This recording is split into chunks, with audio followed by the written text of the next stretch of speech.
el uno reducido a parálisis por el doctor Clifford, y el otro viril y fuerte, pero que no sabe también si a él la amante lo va a abandonar. De tal manera que el amante de Canterbury dice que la vida no es soportable a no ser que el cuerpo y el alma vivan en perfecta armonía. Si no existe un equilibrio natural entre ellos, y si no tienen el uno por el otro el respeto recíproco. Se puede pensar, y pienso yo, que aparecen aquí dos hombres en el análisis de la sexualidad desde la época de los patriarcas hasta el 10 y pico, que aparece la posreforma. En la posreforma el hombre puede decirse que no tiene ningún conocimiento del cuerpo de la mujer en cuanto a todo lo que se conoce hoy, y que por lo tanto ningún hombre de la antigüedad ni del pasado que tuvieron 10 mujeres, 100 hijos, 200, ninguno satisfizo nunca a su esposa, pues era monótono, pues era lúgubre, pues la sexualidad se reducía a que el hombre eyaculara adentro e inmediatamente retirarse. No había la forma del erotismo, ni la excitación, ni ningún conocimiento. Y que los hombres de la cruzada le ponían pantaletas con candado y con eunucos cuidaban a sus esposas. Pero de ahí aparece el hombre negociante y crea el hombre de hoy que nos hace pensar que el acto y actuar es distinto a pensar, porque el hombre de hoy se ha convertido en creer que compite con el vecino y es más viril y más sexual y conocedor de la mujer, porque ve pornografía, porque ve lo que le presenta el cine y le presenta el estereotipo, creando un hombre estereotipado y un hombre falso, porque distingue y se baña en que lo que está por fuera es el acto. El acto, hacer el acto es una cuestión y la mente es otra. Por eso es que Canterbury, en su obra, cuando esa Francia que los cruzados, cuando se iban de batalla y no se debían decir una mala palabra, tal era la restricción y tal era el desconocimiento, que una palabra vulgar y obscena ruborizaba a las sociedades de antes. Por eso es que cuando el poeta Swift dice en su escrito, Celia, defeca Celia defeca, todos nosotros hacemos otro tanto, Celia defeca. Vemos como una gran inteligencia se oscurece cuando el pánico se apodera de ella. Un espíritu tan mordaz como el del poeta Swift, era incapaz de darse cuenta que se cubría de ridículo. Pero es evidente que Celia defeca. Aquí en Barranquilla dirían se caga. Y todos nosotros hacemos otro tanto. ¿Por qué se ruborizan? En aquella época era motivo de ruboraciones. Lo contrario sería mucho peor. Todo eso es lamentable. Y después imaginar a la pobre Celia obligada por su amante a considerar como un crimen sus propias funciones naturales. Es monstruoso. Es ahí lo que cuesta tener palabras tabús y no mantener el espíritu en un estado de lucidez y de desarrollo suficiente frente a los fenómenos físicos y naturales. El hombre desconocía desde las épocas antiguas de Patriarca hasta Salomón y todas esas cuestiones lo que era realmente el funcionamiento erótico y sexual de la mujer. él no hablaba de Cristo, él no hablaba de nada de esa cosa, por lo tanto, las mujeres del pasado fueron mujeres insatisfechas. Hoy en día, el joven y el adulto en cana cuida, el comerciante sus canas, cuida su cuerpo. De eso hablaremos más adelante para ver entonces la falacia y falsedad del joven en cuanto a satisfacción sexual. Salta a la vista hoy en día que no existe ni equilibrio ni armonía. El cuerpo no es más que instrumento del espíritu o un juguete. El hombre negociable se mantiene en forma, es decir, vela por el buen estado de su cuerpo en interés de sus asuntos. El joven de tipo corriente se mantiene en forma por un sentimiento de amor propio y autoabsorción de su físico, revelando la enfermedad del narcisismo, o sea, que se enamora de sí mismo. Y muchos se desvían al homosexualismo. Espíritu estereotipado es el del hombre actual. Todas las cosas es a distancia. Siente la satisfacción viendo la pornografía, viendo las cosas, etcétera, etcétera. Y él cree que es un gran macho. Por lo tanto, se revelan en él el narcisismo y el espíritu estereotipado, que el cuerpo se ve obligado a obedecerle como a un perro. Debe hacer monadas para tener azúcar. ¿Desea azúcar o no debe dar la pata? Aunque tenga unas ganas furiosas de morder la mano que se le extiende o que le da de comer. El espíritu ha conservado el antiguo terror al cuerpo y sus potenciales físicos en esa Inglaterra y en aquellas épocas puritanas. Pensar y actuar son distintos. Todos lo sabemos que pensar y actuar son distintos. Estas dos esferas se excluyen mutuamente. Es importante que ellas se equilibren en la armonía. Nuestro espíritu quedó agazapado en la penumbra, atrapado en un terror rastrero. Nuestros antepasados solo se atrevían a una acción tediosa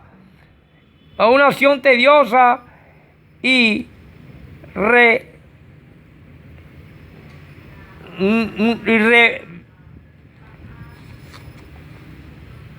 reactuante siempre lo mismo, creando aburrimiento. El hombre de las cruzadas que colocaba pantaletas de hierro a lata a la mujer con candado, hasta una palabra obscena y vulgar para él era tabú, incapaz de pronunciar.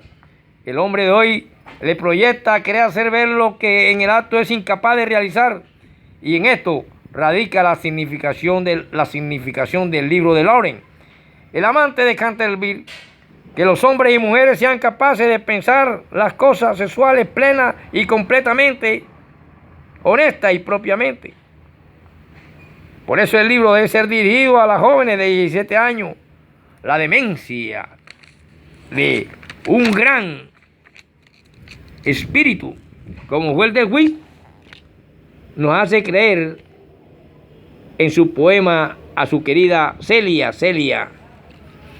cuando le dice de feca: todos nosotros hacemos las cosas naturales, por lo tanto, ¿para qué ruborizarse? Lo contrario sería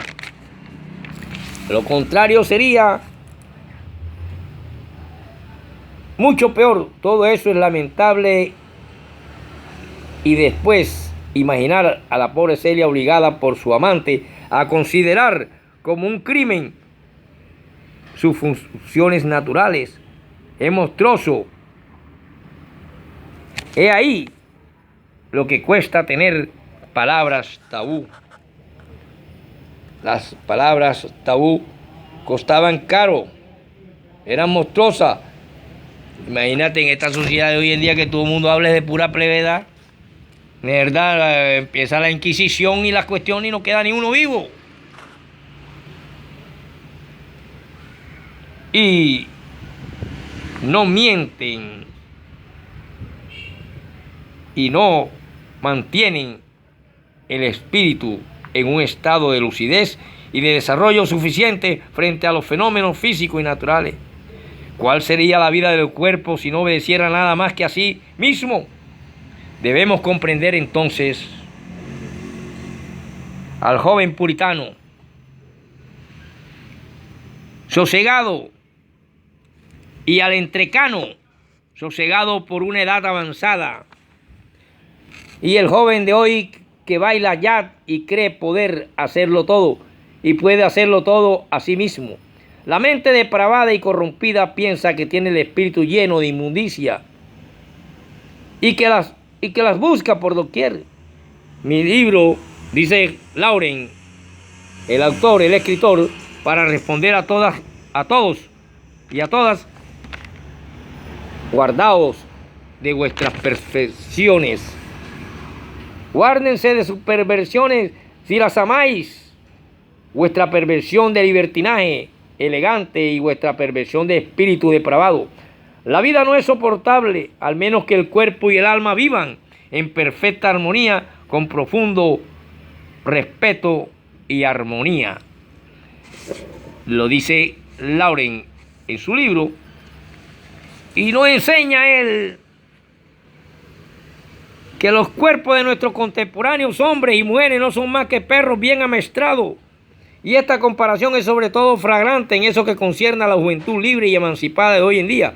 Un solo hecho lo domina todo. Sus cuerpos se parecen a los de los perros sabios, y como a los perros modernos se les enseña a hacer aquello que no hubiesen hecho jamás los perros anticuados, se declaran libres y plenos de vida. La verdad, por fin. Pero saben perfectamente que eso es falso. De la misma manera que el hombre de negocios sabe bien que en algo él se equivoca. Los hombres y las mujeres no son perros, verdaderamente se contenta con parecérseles y con obrar como bestia. En lo más íntimo de sí mismo, una gran pena lo roe, el yo natural y espontáneo del cuerpo está muerto o paralizado. Por eso es que él, a Clifford, en su obra lo convierte en prácticamente un hombre en parálisis. Mientras el hombre, el amante, tiene vigor y vida, pero corre el riesgo de ser también traicionado. Eran en las épocas. No tiene más que la vida secundaria de un perro de circo que obedece a su amo y da vueltas por la galería y después se abate. ¿Cuál sería la vida del cuerpo si no obedeciese más que a sí mismo? La vida del cuerpo es la vida de las sensaciones y emociones. Sensaciones y emociones viven en el cuerpo. Pero la verdadera alegría la conoce el cuerpo en medio del sol y de la nieve. La verdadera felicidad en el perfume de la rosa o en la visión de las lilas en flor. La verdadera pasión, el verdadero odio, el verdadero dolor, todas las emociones pertenecen al cuerpo. Y el espíritu no nueva más, no hace más que conocerlas. Eso hace el espíritu. Conocer las cuestiones del cuerpo. La verdadera pasión, la cólera, la ternura, el verdadero dolor, el verdadero odio, el verdadero dolor, todas las emociones pertenecen al cuerpo. Entonces, y el espíritu no hace más que reconocerlas. Podemos asistir al anuncio de la nueva más aflictiva, sin experimentar otra cosa que una simple excitación mental. Pero la nueva, después de marchar en nosotros durante horas, termina por alcanzar nuestros centros corporales, y entonces, en el momento en que menos se espera o en que menos pensamos, un día pensamos en ella, tal vez lo más profundo de nuestro sueño, un dolor verdadero oprimirá nuestro corazón. Porque un abismo separa los sentimientos intelectuales de los sentimientos reales. Mucha gente vive y muere en nuestro día sin haber experimentado el más mínimo sentimiento real, aunque haya aparentemente llevado una vida rica. una vida de existencia emotiva y haya experimentado intensos sentimientos intelectuales. Todo eso, por lo tanto, no es más que falso, falsificación. Se conoce en Maya como una de las figuras llamadas ocultas, que representa un hombre de pie delante de una mesa cuya tabla es reemplazada por un espejo horizontal, de suerte que se ve desde luego el hombre de la cabeza a los pies. Y después descendiendo su reflejo, que lo reproduce una segunda vez de los pies a la cabeza. Y poco importa la significación mágica de esta imagen. Ella simboliza lo que hoy en día somos, seres cuyo yo, emotivo y vital, no goza de ninguna existencia verdadera, ya que no es más que un reflejo descendiente del cerebro. Nuestra educación nos ha inculcado del nacimiento un cierto repertorio de emociones hechas, no solamente un repertorio de emociones hechas que no solamente está permitido y lo que no está permitido sentir, sino también como debemos experimentar las pocas emociones que aún nos permitimos. Fuera de esto no existe nada más cuando aparece un nuevo libro y ese libro tiene valor. La crítica que se le hace comúnmente al autor es la siguiente: nadie sintió jamás las cosas de esa manera. La gente no se permite experimentar más que un número restringido de sentimientos acabados. Tal fue por lo menos la regla en el curso del siglo pasado. Esa manera de limitarse estrictamente a los sentimientos permitidos acaba por matar en el hombre toda facultad de sentir, y en la zona de las emociones más elevadas, ella termina en una atonía completa del individuo. Este fenómeno se ha hecho corriente en el siglo actual. Nuestras emociones más elevadas están muertas. Por ello nos vemos reducidos a puro simulacro y simulación por los diferentes medios de comunicación, videos pornográficos, cuestiones, y el hombre está creyendo que esa es su realidad.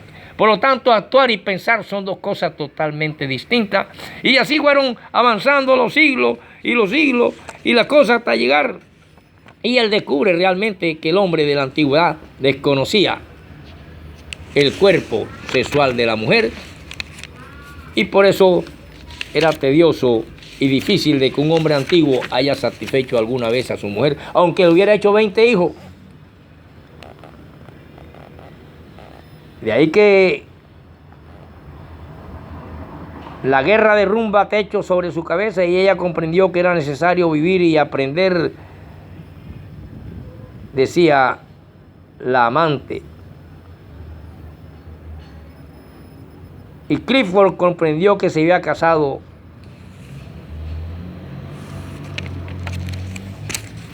Por lo tanto, cuando vemos nosotros las cosas del espíritu,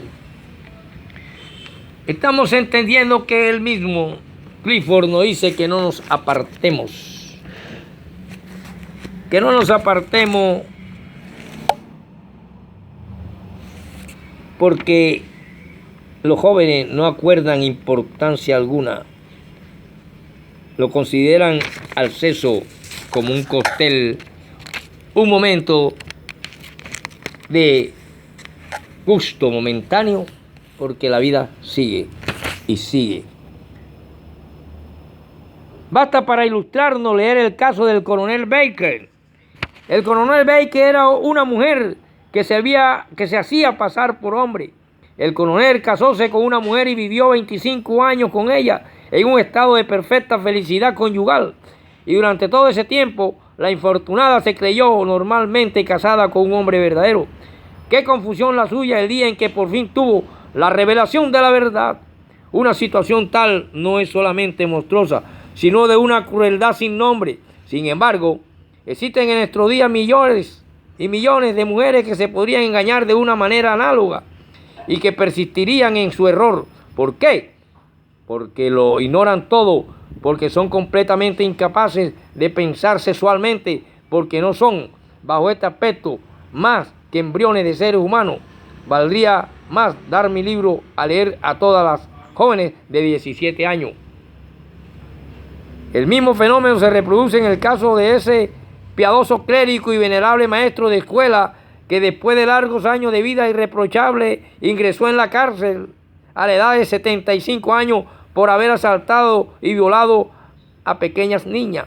Este escándalo estalló en el instituto y en el instante preciso en que el ministro del Interior, víctima él también de la edad, reclama con insistencia e impone en nombre de la ley un silencio compungido sobre todas las cuestiones sexuales, como la aventura de ese otro caballero de una cierta edad eminentemente respetable y puro, no le hace ni siquiera reflexionar. Pero es así, el espíritu ha conservado su antiguo terror al cuerpo y a sus potenciales físicos.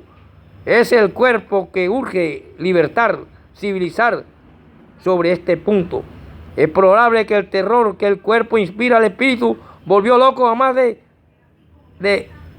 muchos hombres de los que uno puede imaginarse. La demencia de un gran espíritu como el del juiz que dice Celia caga, Celia defeca, puede atribuirse parcialmente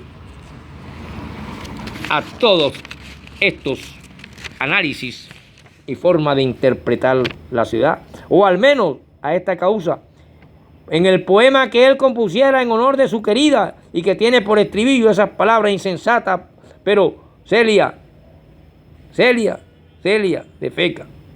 Vemos cómo una gran inteligencia se oscurece cuando el pánico se apodera de ella.